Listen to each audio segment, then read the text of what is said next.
সমস্যা হয়তো সবার কম বেশি থেকেই থাকে, কিন্তু সংসারে অভাব হলে হয়তো সমস্যার আর শেষই হয় না। অভাবের সংসারে নিজের যে কত ইচ্ছাকে বিসর্জন দিয়ে সামনে এগিয়ে চলতে হয়। আজকের গল্পটি ঠিক তেমনই।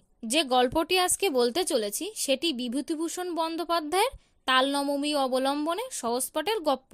গল্পের শুরুতে আমরা দুজন বাচ্চা ছেলেকে দেখতে পাই। এরা দুই ভাই, এর নাম গোপাল আর এর নাম ছোটু। এটা এদের মা, আর এদের বাবা কিছুদিন আগে একটা দুর্ঘটনায় অসুস্থ হয়ে পড়েছে। তাদের বাড়িতে রোজগার বলতে তার বাবা যেটা আয় করে আনে সেটাই, এক প্রকার দিন আনা দিন খাওয়া। তাদের বাবা অসুস্থ হওয়ার পর থেকে বাড়িতে যে খাবারগুলো ছিল তাও প্রায় শেষের দিকে। এরা দুই ভাই একটা পুকুরের ধারে বসে মাছ ধরছে। ছোটু তার দাদাকে বলছে, এদা, বাবা কি সত্যি মারা যাবে? বাবা কি বাঁচবে না? গোপাল বলে, জানি না রে। তোর খিদে লাগছে না? ছোটু বলে, সকালে জলমুড়ি খেয়েছিলাম, তাও সেই অল্প। গোপাল বলে, আমার না ভীষণ খিদে পেয়েছে। সকালবেলা বাবলাদের বাড়ির কলপার পরিষ্কার করে দিয়েছিলাম, তাই তখন আমাকে তারা একটা রুটি খেতে দিয়েছিল। এই ভাই, মাকে গিয়ে বল না। ছোটু বলে, মা বকবে। গোপাল বলে, আমার নাম করে বল না গিয়ে। ছোটু বলে, দুপুরে খেতে চেয়েছিলাম, মা আমাকে মেরেছিল। জানিস দাদা, আমাদের না একটাও টাকা নেই। সেদিন টুম্পার মা এসেছিল, মা কাঁদতে কাঁদতে বলছিল। এই বলে সে কাঁদতে শুরু করে, আর গোপাল বলে, কাঁদিস না পাগল, কাঁদিস না। শোন না, বাবলাদের বাড়ির কলপাট যখন পরিষ্কার করছিলাম তখন শম্ভু কাকার বউ ডাকছিল, বলছিল যে ওদের কুয়োতলাটা নাকি পরিষ্কার করে দিতে হবে। আমি বললাম কাল যাব, তোকেও সঙ্গে করে নিয়ে যাব, কিছু খেতে দিলে আমরা দুজনে একসাথে মিলে খাবো। ছোটু বলে, সত্যি? গোপাল বলে, হ্যাঁ সত্যি। এদিকে গোপালের মায়ের সাথে তাদের পাড়া প্রতিবেশীর কয়েকজন দেখা করতে আসে। গোপালের বাবার অবস্থা তো তেমন ভালো না। গোপালের মা তাদের সাথে কাঁদতে থাকে, কারণ তার বাবা তো অসুস্থ হয়ে পড়েছে, এখন সংসারের হালও ভালো না। প্রতিবেশী গোপালের মাকে বলে, কাঁদিস না, ছেলে দুটোর কথা একটু ভাব। তিনি গোপালের মাকে বলেন, গোপাল বাড়ি এলে আমাদের বাড়ি পাঠিয়ে দিস, কিছুটা ডাল আলু ভাজা আছে, পাঠিয়ে দেব। সন্ধ্যা হয়ে এলো, আমি আসি। সন্ধ্যাবেলা দুই ভাই কোথায় একটা যাচ্ছে, আর ছোটু বলে, এদা, আমার কিন্তু ভয় করছে। আর গোপাল একটা তাড়া দিয়ে বলে, এ চল তো চল। গোপাল ছোটুকে বলে, তুই এখানে চুপ করে দাঁড়া, আমি আসছি। তুই যেন কোথাও যাস না, এইখানে চুপ করে দাঁড়াবি। যে কথা সেই কাজ। ছোটু সেখানেই চুপ করে দাঁড়িয়ে থাকে। আর কিছুক্ষণ পর বৃষ্টি নামে। ছোটু একটা গাছের তলায় দাঁড়িয়ে বৃষ্টিতে ভিজে কাঁপতে থাকে, আর তার দাদা ওই বৃষ্টি মাথায় ভিজতে ভিজতে কোথা থেকে দুটো ডিম নিয়ে আসে। আর ছোটু খুব আনন্দ করতে থাকে আর বলে, ডিম ভাজা খাবো, ডিম সিদ্ধ খাবো, কি মজা কি মজা। তারপর দুজনে বাড়ি আসে, আর তাদের কাণ্ড দেখে তার মা ঠাস করে একটা চর বসিয়ে দিয়ে জিজ্ঞাসা করে, কোথায় গেছিলিস সারাদিন, কোথায় ছিলিস? তোদের বাবার এদিকে এই অবস্থা। এসব কথা বলতে থাকে আর দুজনকে মারতে থাকে। গোপাল তার মায়ের কাছে মার খেতে থাকে, কিন্তু কোনো উত্তর দেয় না। তার মা বলে, ডিম কোথা থেকে পেয়েছে? গোপাল বলে, বাবলাদের ছাদ পরিষ্কার করে দিয়েছিলাম, কাকি 5 টাকা দিয়েছিল, আর আমার কাছে 1 টাকা ছিল, তাই দিয়ে 3টে ডিম কিনেছিলাম। ঠিক আছে, ঘরে গিয়ে গা মুছে থালা নিয়ে শান্তি পিসির বাড়ি যা, ভাত দেবে, নিয়ে আয়। ছোটুকে বলে, আর এই যে তুই এত বৃষ্টিতে ভিজেছিস কেন? জ্বর হলে তো আমার সমস্যা হবে, ওষুধ কোথা থেকে নিয়ে আসবো? এসব কথা বলতে থাকে। এরপর তারা খেতে থাকে এবং তাদের মা বলে, টাকা পয়সা যা ছিল সব শেষ হয়ে গেল, আর বসে বসে খেলে চলবে? অবস্থা দেখেছো তো, আর খাবে কোথা থেকে? আজকে দিনভর খাওয়া হয়নি, অনেক বড় হয়েছো, এবার কাজে মন দাও। গোপাল বলে, স্কুলে যাব না? তার মা বলে, স্কুলে যাওয়া টাকা দেবে কে? বাবার অবস্থা দেখেছে তো, খাওয়া হচ্ছে না, তাও আবার মহাদেবের দোকানে জিনিসপত্র বিক্রি হয়। ভালো একটা ছেলে লাগবে, মাসে 300 টাকা করে দেবে, ওখানে কাজ করবি, ওকে আমি বলে দেবো। আর সুভাষিসদের বাড়ির রান্নার কাজটা হলে তাও হয়। তার মায়ের এসব কথা শুনে গোপালের মনটা সত্যি খুব খারাপ হয়। হয়তো পড়াশুনো করার একটু ইচ্ছা ছিল, কিন্তু পরিস্থিতি এমন হওয়ার কারণে সেটাও হয়তো আর হলো না। পরের দিন সকালে গোপালের মা তাকে বলে, শেঠদের ছোট পুকুরের ধারে অনেক শাক হয়েছে, ভাইকে নিয়ে গিয়ে দুজনে মিলে তুলে আনিস তো, বাজারে বিক্রি করলে কয়েকটা টাকা হবে। গোপাল বলে, আচ্ছা, কাল সকালে যাবো খনে। তার মা বলে, কাল না, আজ বিকালেই যাবি। গোপাল বলে, ঠিক আছে। আমি ভাইকে নিয়ে শম্ভু কাকাদের বাড়ি যাচ্ছি, কাকিমা যেতে বলেছিল। তারা দুজনে শম্ভু কাকার বাড়ি যায়, তো কাকিমা বলে, গোপাল, আমাদের কুয়ো আর কুয়োর গাটা একটু পরিষ্কার করে দে তো। গোপাল তার কাজ করতে থাকে। আর এদের বাড়ির এই বাচ্চাটা যে স্কুলে পড়ে সেখানে নাকি দুপুরবেলা ডাল ভাত ডিম তরকারি খেতে দেয়। ওদের কি মজা, তাই না দাদা? ছোটু তার দাদাকে এসব বলতে থাকে আর বলে, দাদা তোদের স্কুলে সব দেয় না, তুই কি আর স্কুলে যাবি না দাদা? কথাটা শুনে গোপাল একটু চুপ করে থেকে ঘাড় নাড়িয়ে বলে, না রে। তার দাদা তার কাজ করতে থাকে আর ছোটু এদিক ওদিক দেখতে দেখতে একটা জায়গায় হঠাৎ করে সে কয়েকটা বেলুন দেখতে পায়। আশা করি সবাই বুঝতে পেরেছো, অত গভীরে আর না যাই। ছোটু সেই জিনিসগুলো তার দাদাকে ডেকে দেখাতে থাকে।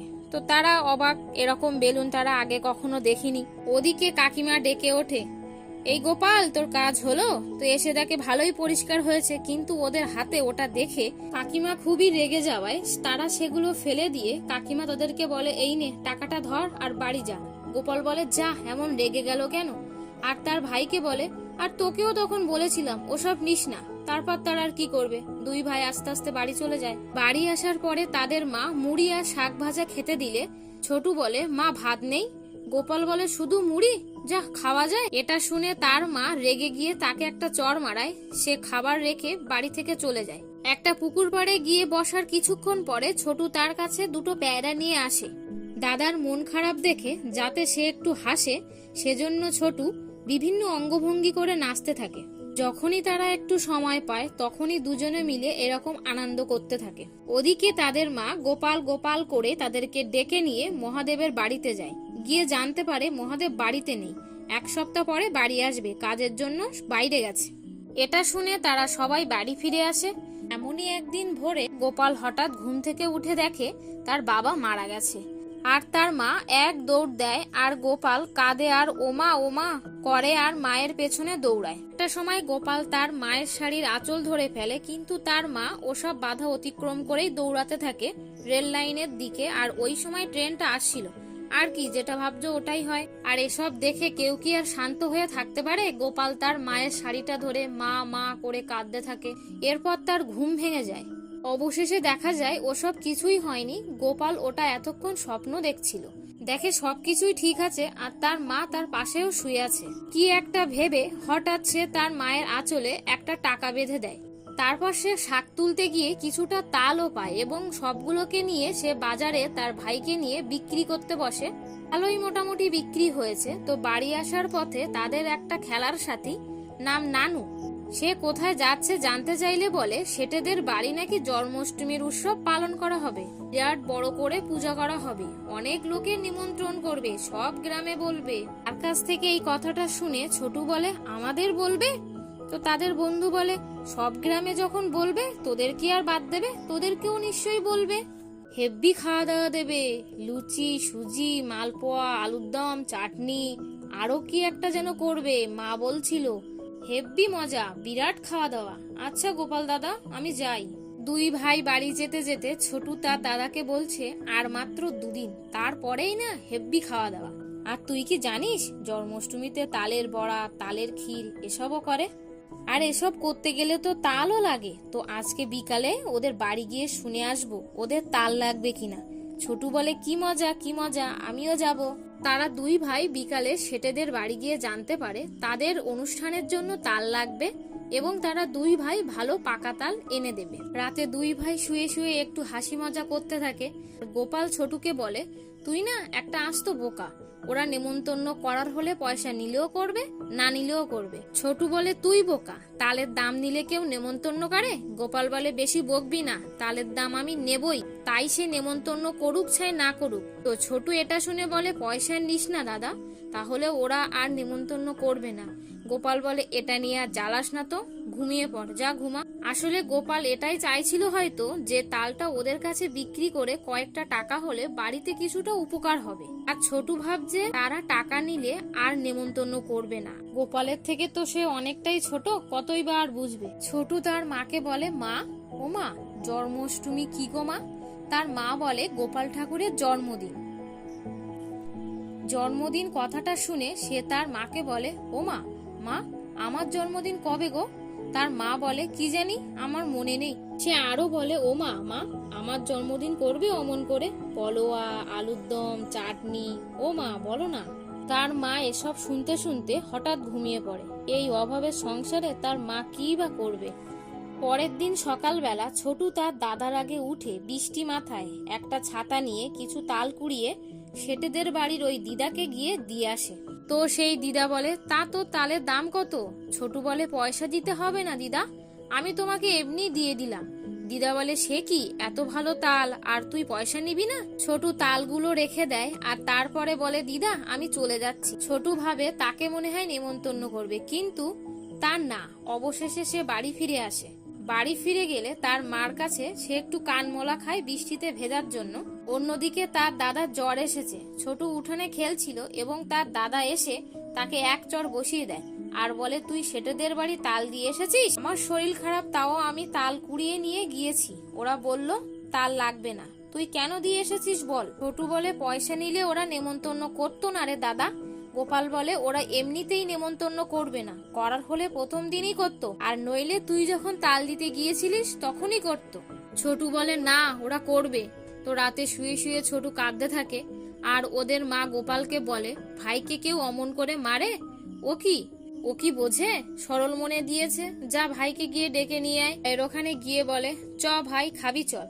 তো ছোটু বলে, না আমি তোর সাথে কোনোদিন কথা বলবো না, তুই আমাকে মেরেছিস। গোপাল বলে, আর কখনো মারবো না। তারপর দুজনে একটু হাসি মজা করে। এরপর তারা শুয়ে পড়ে এবং তার দাদা তাকে বলে, এই ভাই দেখ কে এসেছে, সেটেদের বাড়ির সেই লোকটা। তাড়াতাড়ি ওঠ, ওদের বাড়ি যেতে হবে, আজকে তো জন্মাষ্টমী। সেটেদের বাড়ির ওই লোকটা ছোটুকে বলে, এই যাবে কিন্তু দুই ভাই, পেট ভরে খেয়ে আসবে। তো দেখা যায় সেটেদের বাড়ির জন্মাষ্টমীর পূজা হচ্ছে আর তারা দুই ভাই গেছে। আনন্দে তারা খাবারগুলো খায়। পর তার মা এসে ডাকে আর বলে, ওই ছোটু ওঠ, আর কত ঘুমাবি? আসলে এতক্ষণ ধরে এই ঘটনাগুলো সে স্বপ্নে দেখছি। তার মাকে বলে, ওমা আজকে বুধবার? তার মা বলে, হ্যাঁ। সে বারান্দায় শাক ভাজা আর ভাত খেতে বসে দেখে রাস্তা দিয়ে লোক যাচ্ছে। তার সহপাঠীকে ডেকে বলে, এই তোরা কোথায় যাচ্ছিস রে? উত্তরে বলে, সেটেদের বাড়ির জন্মাষ্টমীর নেমন্তন্ন তো, তাই যাচ্ছি। তোরা যাবি না? তোদেরকে বলেনি? ছোটু কাঁদো কাঁদো গলায় বলে, কে বলেছে? আমাদেরকে বলেনি। আমাদেরকেও বলেছে দাদা হাটে গেছে, বাড়ি এলে আমরা দুজনও যাব। তার সহপাঠী বলে, ওরা তো সবাইকে বলেনি, তোর বাবা ভ্যান চালায় বলে হয়তো তোদেরকেও বলেনি। আমার সাথে যাবি? চল আমার সাথে খাসখনে। ছোটুর তো এসব শুনে খুবই খারাপ লাগে। কিছুটা কাঁদো কাঁদো ভাবে ছোটু বলে, না আমি আর কোথাও যাব না, কোথাও না। এই বলে সে চলে যাওয়ায় খুব কাঁদতে থাকে। পরের সিনে গ্রামের পরিবেশ এবং সেখানকার মানুষের নানান কার্যকলাপ দেখানো হয়। তারপর তারা গ্রামের এদিকে ওদিকে একটু ঘুরতে থাকে এবং তারা সবাই একসাথে মিলে কাজ করে। অবশেষে তারা দুজন কাশফুলের মাঝে এসে শুয়ে। গোপাল বলে, মা আমার মহাদেবের দোকানে রেখে দেবে বলেছে। ছোটু বলে, তুই কি যাবি? গোপাল তার ভাইকে বলে, তুই কাকে বেশি ভালোবাসিস? ছোটু বলে, তোকে, মাকে, বাবাকে। গোপাল বলে, সবচেয়ে বেশি কাকে ভালোবাসিস? তার ভাই বলে, মাকে। এই না না, তোকে। ছোটু বলে, দাদা তুই কাকে বেশি ভালোবাসিস? গোপাল বলে, বাবাকে। ছোটু বলে, আর আমাকে? তোকেও তো ভালোবাসি, বাবা আবার ভালো হয়ে যাবে দেখিস। ছোটু বলে, দাদা সত্যি? গোপাল বলে, দেখিস। এই বলে মুভিটি এখানে শেষ হয়ে যায়। তো দুই ভাইয়ের খুনসুটি হাসি কান্নার মধ্যে দিয়ে যাওয়া এই গল্পটি আপনাদের কেমন লাগলো জানাবেন।